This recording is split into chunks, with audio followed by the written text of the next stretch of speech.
বনের রাজা যেমন সিংহ, বশীকরণের রাজা এই ছোট দোয়াটি। আপনি যে কাউকে বাধ্য করতে চান, বশীকরণ করতে চান, কথা শোনাতে চান, এই ছোট দোয়াটি পড়ে চোখ বন্ধ করে তাকে কল্পনা করে মাত্র 3টি ফু দিন, আপনার জন্য সে পাগল হয়ে যাবে, ছটপট করতে থাকবে আপনার কাছে আসার জন্যে। আপনার ভালোবাসার মানুষ, আপনার প্রিয় মানুষ, আপনার ছেলে মেয়ে কিংবা যেই কোনো শত্রুকে আপনি কথা শোনাতে পারবেন, নিজের আয়ত্ত আনতে পারবেন। আপনি যা বলবেন তাই সে শুনবে, যেভাবে বলবেন সেভাবেই সে চলবে। অবশ্যই এই শ্রেষ্ঠ আমলটি যদি আপনি শিখতে চান, ভিডিওটি মনোযোগ সহকারে যেভাবে বলে দেব সেভাবে আপনাকে আমলটি করতে হবে। দূরে থাক কিংবা কাছে থাক, তার নাম হলেই চলবে। আপনি যে কাউকে হালালভাবে বশীকরণ করতে পারবেন, কথা শোনাতে পারবেন, বাধ্য করতে পারবেন, নিজের আয়ত্ত নিয়ে আসতে পারবেন। এই আমলটি যখনই করবেন এরপর থেকে তার মন খালি ছটপট ছটপট করতে থাকবে আপনার কাছে ছুটে আসার জন্যে। তাই অবশ্যই মনোযোগ সহকারে ভিডিওটি দেখবেন। সর্বপ্রথম আমি আপনাদেরকে বলবো এই আমলটি আপনারা কারা কারা এবং কি জন্যে করতে পারবেন শুনুন। এই আমলটি করতে পারবেন যেমন অনেক মহিলা মা বোনদের হাজবেন্ড ভালো না, স্ত্রীর খোঁজ খবর নেয় না, 2 মাস 3 মাস দূরে চলে গিয়েছে, মোবাইলে কথা বলে না, স্ত্রীকে ভরণ পোষণ দেয় না। এবং অনেক মহিলা মা বোনেরা বলে, হুজুর আমাদের বিবাহ হয়েছে আজকে 2-3 বছর বা অনেক বেশি, আগে ঠিক ছিল আমার হাজব্যান্ড, আমাদের দিন দিন ভালোবাসা কমে যাচ্ছে, আমার স্বামী আমার প্রতি মনোযোগ নাই, সংসারের প্রতি মনোযোগ নাই বেশি, সে অন্য জায়গায় মনোযোগ তার আছে। ওই মহিলা মা ও বোনেরা এই আমলটি করবেন ইনশাআল্লাহ। তার নামটা নিয়ে শুধুমাত্র 3টি ফু দিবেন, তাহলেই চলবে। সে আপনার কাছে ছুটে আসার জন্যে পাগল হয়ে যাবে, ছটপট করতে থাকবে। এবং যেই সমস্ত ভাই এবং বোনেরা বিবাহের উদ্দেশ্যে জায়েজভাবে বিবাহ করতে চান, দেখেছেন কিন্তু বিবাহটা হচ্ছে না, মানে ছেলে মেয়েকে দেখেছে, মেয়ে ছেলেকে দেখেছে পারিবারিকভাবে, কিন্তু বিবাহটা হচ্ছে না, পছন্দ হয় না, আপনিও এই আমলটি করতে পারবেন হালালভাবে। মনের মধ্যে বিবাহের উদ্দেশ্য নিয়ে আপনি আমলটি করবেন এবং ওই বিবাহটা অতি দ্রুত হয়ে যাবে ইনশাআল্লাহ যদি আপনারা এই আমলটি করেন। এবং অনেক ছেলে মেয়ে আছে মা বাবার কথা শোনে না, ঠিক মতো পড়াশোনা করে না। আপনারা মা বাবারাও এই আমলটি করলে আপনার ছেলে মেয়েকে আপনারা কথা শোনাতে পারবেন। আপনারা যেভাবে বলেন সেভাবেই তারা চলবে এবং মা বাবার অবাধ্য কখনো হবে না, ঠিক মতো পড়াশোনা করবে।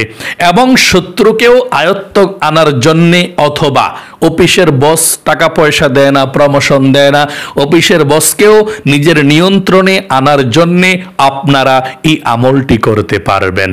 আমলটি শুধুমাত্র ভালো মন মানসিকতা উদ্দেশ্য নিয়ে করবেন, ভালো কাজের জন্যে, মানুষকে কষ্ট দেওয়ার জন্যে, মানুষকে হয়রানি করার জন্যে, ক্ষতি করার জন্যে আপনি এই আমল করবেন না।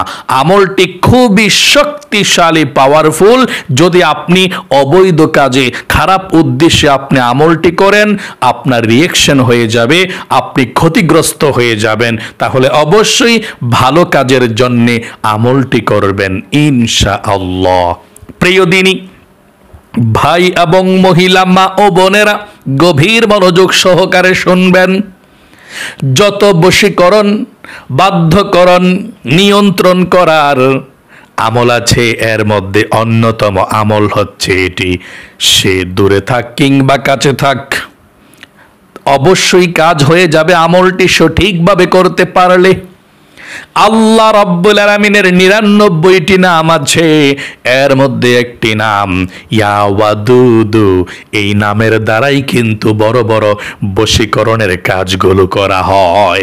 যত কঠিন কঠিন কাজ আছে বশীকরণের, ইয়া ওয়াদুদু এ নামটি পাঠ করলে সে কাজগুলো হয়। এ নাম পাঠ না করলে বড় বড় কঠিন কাজ সম্ভব না, এই ইয়া ওয়াদুদু এই নামটি দিয়ে আপনাকে আমলটি করতে হবে। এক একটি নাম দিয়ে অনেকগুলো আমল থাকে। আসলে এক একটি আমলের নিয়ম কানুন এক এক রকম, সবগুলো আবার একরকম নিয়ম কানুন না। এই জন্যে আপনাদেরকে নিয়ম কানুনটা সঠিকভাবে জেনে বুঝে তারপরে আমলটা করতে হবে, তাহলে দ্রুত আপনাদের কার্যকারিতা হবে ইনশাআল্লাহ। আল্লাহ রাব্বুল আলামিনের 99টি গুণবাচক সিফাতি নাম আছে। আলেম উলামাগণ বলেছেন আল্লাহ তাআলা মানুষকে পরীক্ষা করার জন্যে 99টা মুসিবত রেখে দিয়েছেন এবং 99টা তিনার নামও কিন্তু রেখে দিয়েছেন। বান্দা বান্দি যেই কোনো মুসিবতের মধ্যে পড়ে আর সেই নামটা নিয়ে আল্লাহকে ডাক দেয় এবং আমল করে, আল্লাহ তার সেই মুসিবতটাকে দূর করে দিবে। যদি আপনার মহিলা মা বোনদের হাজবেন্ড ভালো না, স্ত্রীকে ভালোবাসে না, কথা শোনে না এবং স্ত্রীর প্রতি মন মানসিকতা নাই, ফ্যামিলির প্রতি মন মানসিকতা নাই, তারা যদি এই নামের জিকির একটি নিয়মে পড়ে তাহলে স্বামী অবশ্যই কথা শুনবে। এবং যাদের ছেলে মেয়ে কথা শোনে না, তারা বিপদের মধ্যে আছে। এই নামের জিকির একটি নিয়মে যদি করতে পারে তাহলে ছেলে মেয়েরা কথা শুনবে, মা বাবা যা বলবে তাই শুনবে, যেভাবে বলবে সেভাবেই তারা চলবে। তাহলে আশা করি খুব সুন্দর করে আপনারা বুঝতে পেরেছেন আমলটি কারা কারা করতে পারবেন এবং আমলটির কি শক্তি এবং কিভাবে করবেন সেটা বলে দেব। নিয়ম কানুনটা ইনশাআল্লাহ একদম সহজ আমলটি। প্রিয় দিনী ভাই এবং মহিলা মা ও বোনেরা, আমলটি আপনি দিনেও করতে পারবেন, রাতেও করতে পারবেন, যেই কোনো সময় আমলটি করতে পারবেন। তবে আমলটি করতে হলে সর্বপ্রথম আপনি পবিত্রতা অর্জন করতে হবে।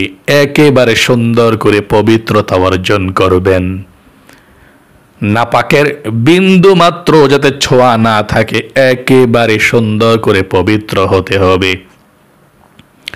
এই জন্য আপনাকে যদি অজু করা লাগে অজু করবেন, যদি গোসল করার প্রয়োজন হয় গোসল করবেন, গোসল প্রয়োজন না হলে সুন্দর করে অজু করবেন তাহলেও চলবে। আপনি অজু যখন করবেন অজুর শুরুতে আপনি পাঠ করবেন বিসমিল্লাহির রহমানির রহিম। তারপরে সুন্দর করে আপনি অজুটা করবেন। অজু করার শেষে আপনি কালেমায়ে শাহাদাত পাঠ করবেন। আল্লাহর নবীজি বলেছেন যে ব্যক্তি ওযু করার পরে কালিমায়ে শাহাদাত পাঠ করবে আল্লাহ ৮ জান্নাতের দরজা তার জন্য খুলে দিবে। সে যেই কোনো জান্নাতের দরজা দিয়ে যেই কোনো জান্নাতের মধ্যে প্রবেশ করতে পারবে, কোনো সমস্যা নেই। এই জন্য ওযু করার পরে আপনি কালেমায়ে শাহাদাত পাঠ করবেন এইভাবে, আমার সঙ্গে পড়ুন আশহাদু আল্লা ইলাহা ইল্লাল্লাহু ওয়াহদাহু লা শারীকা লাহু ওয়া আশহাদু আন্না মুহাম্মাদান আবদুহু ওয়া রাসূলুহু। তারপর আপনি পবিত্র একটি জায়গাতে বসে যাবেন। আমলটি করার সময় আপনি কারো সঙ্গে কথা বলবেন না। অনেকে আছেন আমল করার সময়, ওজিফা করার সময় আপনারা মোবাইলেও কথা বলেন, কল আসলে অথবা কারোর সঙ্গে কথা বলেন, তারপর আবার ওজিফা করেন। এমনটা নয়। আপনি যখনই আমলটি শুরু করবেন, ওজিফাটি শুরু করবেন, এক টানায় আপনাকে আমলটি করতে হবে, কারোর সঙ্গে কথা বলা যাবে না। তাহলে সর্বপ্রথম পবিত্র একটি জায়গাতে বসে গিয়ে আপনি জীবনের সমস্ত গুনাহগুলো ক্ষমা হওয়ার জন্য আপনি 11 বার ইস্তিগফার পাঠ করবেন। 11 বার এভাবে আস্তাগফিরুল্লাহ ওয়া আতুবু ইলাইহি, আস্তাগফিরুল্লাহ ওয়া আতুবু ইলাইহি, আস্তাগফিরুল্লাহ ওয়া আতুবু ইলাইহি। এভাবে আপনি 11 বার ইস্তিগফার পাঠ করবেন। 2 নম্বরে নবীজির প্রেম ভালোবাসা মনের মধ্যে নিয়ে 11 বার দুরুদ ইব্রাহিম নামাজের দুরুদ শরীফটি পাঠ করবেন। এভাবে আমার সঙ্গে একটিবার পাঠ করুন।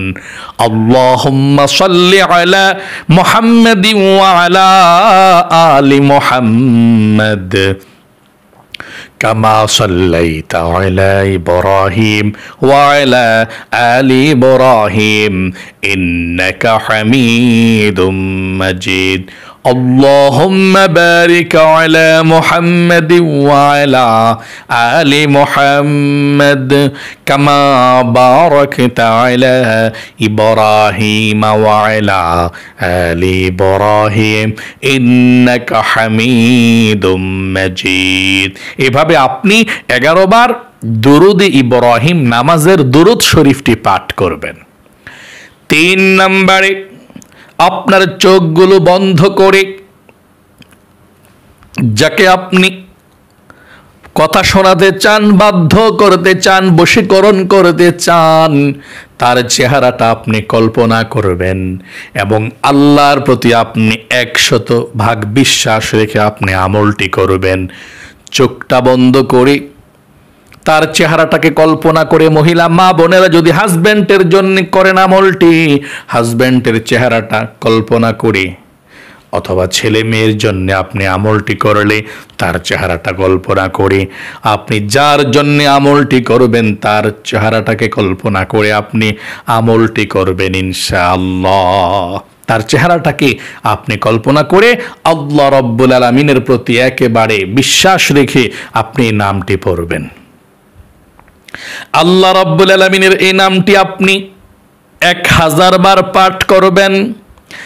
ইয়া ওয়াদুদু ইয়া ওয়াদুদু ইয়া ওয়াদুদু ইয়া ওয়াদুদু ইয়া ওয়াদুদু ইয়া ওয়াদুদু ইয়া ওয়াদুদু ইয়া ওয়াদুদু ইয়া ওয়াদুদু। এভাবে আপনি 1000 বার চোখ বন্ধ করে আপনি পাঠ করবেন। 1000 বার যখন চোখ বন্ধ করে পাঠ করবেন, পাঠ করার পরে 1000 বার যখন হয়ে যাবে, কম যাতে না হয়, কয়েকবার বেশি হলেও সমস্যা নেই, কম যাতে না হয়, 1000 বারই পাঠ করবেন আপনি ইনশাল্লাহ। 1000 বার পাঠ করে আপনার চোখগুলো বন্ধই থাকবে। আপনি আল্লাহ রাব্বুল আলামিনের কাছে বলবেন, আল্লাহ, যদি মহিলা মা বোনেরা হাজবেন্ডের জন্য করেন, আল্লাহ আমার হাজবেন্ডের জন্য আমি আমলটি করেছি, সে যাতে আমাকে ভালোবাসে, আমার কাছে চলে আসে, আমাকে ছাড়া যাতে সে থাকতে না পারে, এই জন্য আমি আমলটি করেছি, আল্লাহ তুমি কবুল ও মঞ্জুর করে নিও। তারপর আপনার হাজবেন্ডের চেহারাটাকে লক্ষ্য করে, মানে খেয়াল করে, সামনে মনে করে যে সামনে আছে, এরকম 3টা ফু দিবেন এভাবে, বিসমিল্লাহির রহমানির রহিম, চেহারাটাকে লক্ষ্য করে 3টা ফু দিবেন। আপনার ছেলে মেয়ের জন্য যদি আমলটি করেন, আপনি ছেলে মেয়ের চেহারাটাকে লক্ষ্য করে আপনি 3টি ফু দিবেন। আল্লাহর কাছে বলবেন, আল্লাহ আমার ছেলে আমার মেয়ে পড়াশোনা করে না, আল্লাহ তারা যাতে পড়াশোনা করে, মেধা শক্তি ভালো হয়, দুষ্টুমি না করে, আল্লাহ ভালো পথে চলে, এই জন্য আমলটি করতেছি, আমার ছেলে মেয়েরা যাতে আমাদের কথা শোনে, তুমি সেই তৌফিক দিও, এই জন্য আমলটি করছি। এরপর ছেলে মেয়ের চেহারাটাকে লক্ষ্য করে আপনি 3টি বার ফু দিবেন এভাবে, বিসমিল্লাহির রহমানির রহিম, এভাবে ফু দেওয়ার পর চোখগুলো খুলে ফেলবেন। খুলে ফেলে আপনি আবারও 11 বার দুরুদে ইব্রাহিম পাঠ করবেন। তারপরে আপনি আল্লাহ রাব্বুল আলামিনের কাছে মুনাজাত করবেন। আপনি আল্লাহর কাছে প্রাণ খুলে চোখের পানি ছেড়ে দিয়ে বলবেন যে, আল্লাহ আমার স্বামীর জন্য আমি আমলটি করেছি, আমার ছেলে মেয়ের জন্য আমলটি করেছি, আমি বিবাহের উদ্দেশ্যে আমলটি করেছি, আমার মালিকের জন্য আমলটি করেছি। আল্লাহর কাছে আপনি বলবেন, চোখের পানি ছেড়ে দিয়ে আপনি আল্লাহর কাছে বলবেন কি জন্য আপনি আমলটি করেছেন। তারপর আপনি আপনার নিজের জন্য দোয়া করবেন যে, আল্লাহ জীবনে যত গুনাহ করেছি ক্ষমা করে দিও, মাফ করে দিও। তারপর আপনার মা বাবা দাদা দাদি যারা আছে অন্ধকার কবরে, সবার জন্য আপনি দোয়াটি করবেন। এভাবে আপনি আমলটি করবেন। সর্বশেষ বলবেন, আল্লাহ নবীজির উসিলায় দোয়াকে কবুল করো, আমিন বিরহমাতিকা ইয়া আরহামার রাহিমিন বলে আপনি আমলটি শেষ করবেন। এভাবে আপনি আমলটি শুধুমাত্র একটি বার করে দেখুন, ইনশাল্লাহ আপনার দোয়া কবুল হবে, মনের আশা পূরণ হবে, আপনার জীবনকে আল্লাহ সুন্দর করে দিবে। আপনারা যারা যারা আমলটি করতে চান, অনুমতি চাচ্ছেন, সকলে কমেন্ট বক্সের মধ্যে আমিন লিখবেন। আমিন লিখলে আপনারা ভালো কাজের জন্য আমলটি করার অনুমতি পেয়ে যাবেন। তবে কোনো কাউকে কষ্ট দেওয়ার জন্যে, ক্ষতি করার জন্যে আমলটি কখনো আপনারা করবেন না। তাহলে অবশ্যই সকলে কমেন্ট বক্সের মধ্যে আমিন লিখবেন। আমিন লিখে আপনারা জায়েজভাবে এই আমলটি করতে পারেন। আল্লাহ আপনাদের সকলকে কবুল করুক, আপনাদের জীবনকে সুন্দর করুক, বিপদ আপদ দূর করুক, মনের নেক আশাগুলো আল্লাহ পূরণ করে দিক। সকলে কমেন্ট বক্সের মধ্যে লিখবেন আমিন। আজ এ পর্যন্তই, আবার অন্য কোনো ভিডিওতে দেখা হবে ইনশাআল্লাহ। আসসালামু আলাইকুম ওয়া রাহমাতুল্লাহি ওয়া বারাকাতুহু।